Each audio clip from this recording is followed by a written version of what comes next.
नमस्कार भक्तों, मैं गुड़िया व्रत कथा चैनल में आप सभी का स्वागत करती हूँ।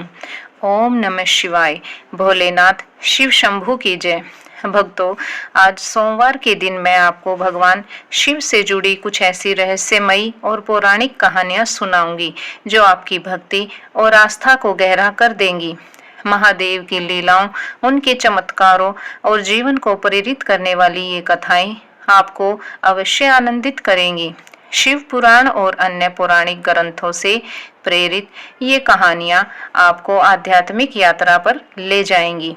किंतु भक्तों, यह आध्यात्मिक यात्रा यदि शिव के शक्तिशाली मंत्रों से की जाए तो इन्हें सुनने सुनाने वालों का कल्याण होगा। ओम नमः शिवाय। भक्तों, इसे पंचाक्षरी मंत्र कहा जाता है। यह शिव का एक शक्तिशाली मंत्र है जिसके जाप से व्यक्ति को आरोग्य और शिव कृपा प्राप्त होती है। ओम नमो भगवते रुद्राय नमः। यह भगवान शिव का रुद्र मंत्र कहलाता है। इस मंत्र का जाप करने से व्यक्ति की हर मनोकामना पूरी होती है। ओम त्र्यंबकम यजामहे सुगंधिम पुष्टिवर्धनम उर्वरा रुक्मये बंधनान मृत्योर्मोक्षे मामरात। भक्तों, यह महामृत्युंजय मंत्र का वह हिस्सा है जो मृत्यु पर विजय पाने और अकाल मृत्यु से बचाने के लिए है। आइए जानते हैं कि भगवान शिव अपने पूरे शरीर पर भस्म क्यों लगाते हैं। क्या है इसके पीछे की कहानी। भक्तों, शिव पुराण में इस संबंध में एक बहुत ही दिलचस्प कहानी मिलती है। आइए उसका श्रवण करते हैं। एक संत था जो खूब तपस्या करके शक्तिशाली हो चुका था। वह केवल फल और हरी पत्तियां खाते थे, इसलिए उनका नाम परनत पड़ गया था। अपनी तपस्या के जरिए उस साधु ने जंगल के सभी जीव जंतुओं पर नियंत्रण स्थापित कर लिया था। एक बार वे साधु जब अपनी कुटिया की मरम्मत के लिए लकड़ी काट रहे थे, तभी उनकी उंगली कट गई। साधु ने देखा कि उंगली से खून बहाने के बजाय पौधे का रस निकल रहा है। साधु को लगा कि वह इतना ज्यादा पवित्र हो चुका है कि उसके शरीर में खून नहीं बल्कि पौधों का रस भर चुका है। उसे इस बात की बहुत ज्यादा खुशी हुई और वह घमंड से भर गया। अब साधु खुद को दुनिया का सबसे पवित्र व्यक्ति मानने लगा। भगवान शिव ने जब यह देखा तो उन्होंने एक बूढ़े का रूप धारण किया और वहां जा पहुंचे। बूढ़े व्यक्ति के भेष में छिपे भगवान शिव ने साधु से पूछा कि वह इतना खुश क्यों है। साधु ने वजह बताई। सब बात जानकर बूढ़े के रूप में शिव ने कहा कि ये पौधों और फलों का रस ही तो है। जब पेड़ पौधे जल जाते हैं तो वह भी राख बन जाते हैं।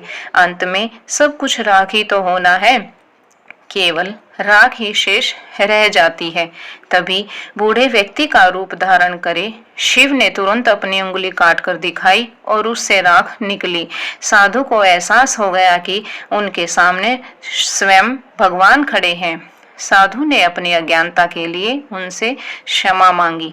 ऐसा कहा जाता है कि तब से ही भगवान शिव अपने शरीर पर भस्म लगाने लगे ताकि उनके भक्त इस बात को हमेशा याद रखें, शारीरिक सौंदर्य का अहंकार न करें बल्कि अंतिम सत्य को याद रखें।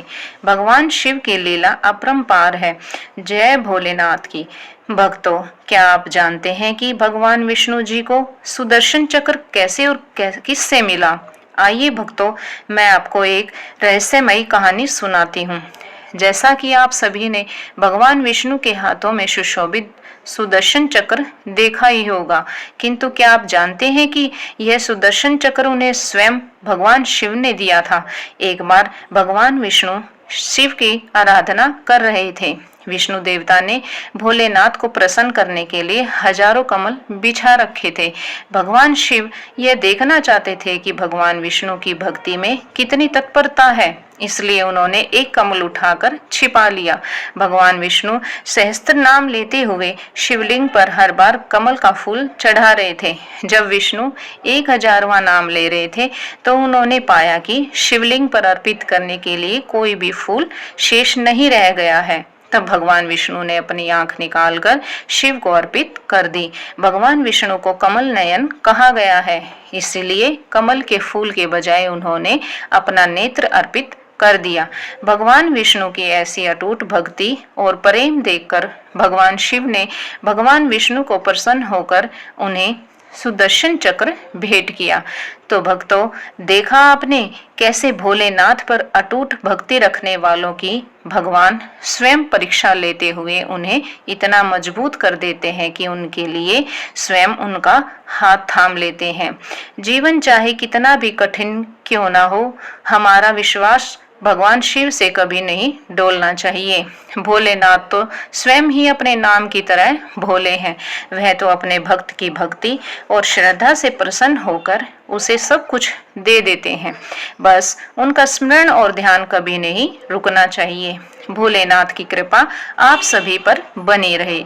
भक्तों, क्या आप जानते हैं कि शिव मंदिर में 3 बार ताली बजाना महत्वपूर्ण क्यों होता है? ये 3 तालियां किसका प्रतीक हैं? तो भक्तों, शिव मंदिर में 3 बार ताली बजाना भक्ति, प्रार्थना और समर्पण का प्रतीक है। पहली ताली भगवान शिव को अपनी उपस्थिति दर्ज कराने के लिए होती है। दूसरी ताली मनोकामना पूर्ति और समृद्धि